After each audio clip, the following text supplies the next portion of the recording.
بسم اللہ الرحمن الرحیم۔ السلام علیکم۔ HR وائس اوور میں خوش آمدید۔ ویڈیو کو شروع کرنے سے پہلے گزارش ہے کہ چینل کو لائک، شیئر اینڈ سبسکرائب ضرور کر دیجیے۔ غسل کے دوران مدینہ کی ایک عورت نے مردہ عورت کی ران پر ہاتھ رکھتے ہوئے یہ الفاظ کہے کہ اس عورت کے فلاں مرد کے ساتھ ناجائز تعلقات تھے۔ بس یہ بات کہنا تھی کہ اللہ تعالیٰ نے اپنی ڈھیل دی ہوئی رسی کھینچ دی۔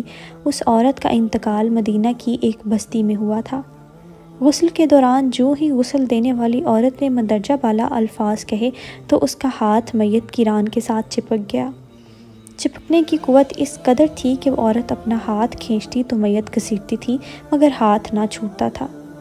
جنازے کا وقت قریب آ رہا تھا، اس کا ہاتھ میت کے ساتھ چپک چکا تھا، بے حد کوشش کے باوجود جدا نہیں ہو رہا تھا۔ تمام عورتوں نے اس کے ہاتھ کو پکڑ کر کھینچا، مروڑا، غرض جو ممکن تھا کیا، مگر سب بے سود رہا۔ دن گزرا، رات ہوئی، دوسرا دن گزرا، پھر رات ہوئی، سب ویسا ہی تھا۔ میت سے بدبو آنے لگی اور اس کے پاس ٹھہرنا بیٹھنا مشکل ہو گیا۔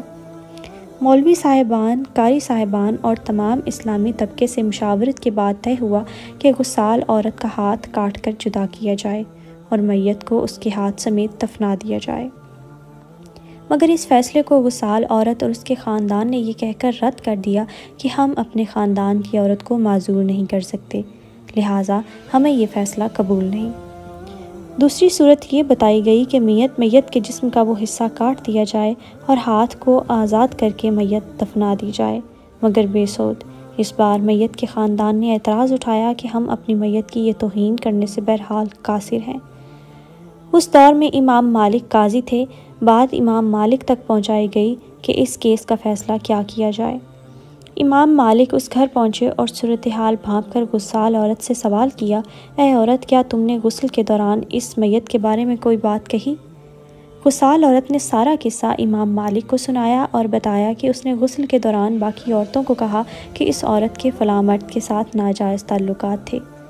امام مالک نے سوال کیا، کیا تمہارے پاس اس الزام کو ثابت کرنے کے لیے گواہ موجود ہیں؟ عورت نے جواب دیا کہ اس کے پاس گواہ موجود نہیں۔ امام مالک نے پھر پوچھا، کیا اس عورت نے اپنی زندگی میں تم سے اس بات کا تذکرہ کیا؟ جواب آیا، نہیں۔ امام مالک نے فوری حکم صادر کیا کہ اس غسال عورت نے چونکہ میت پر تہمت لگائی ہے لہٰذا اس کو حد مقررہ کے مطابق 80 کوڑے لگائے جائیں۔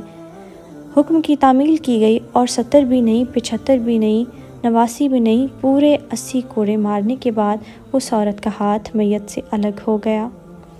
آج ہم تہمت لگاتے وقت ذرا بھی نہیں سوچتے، استغفر اللہ،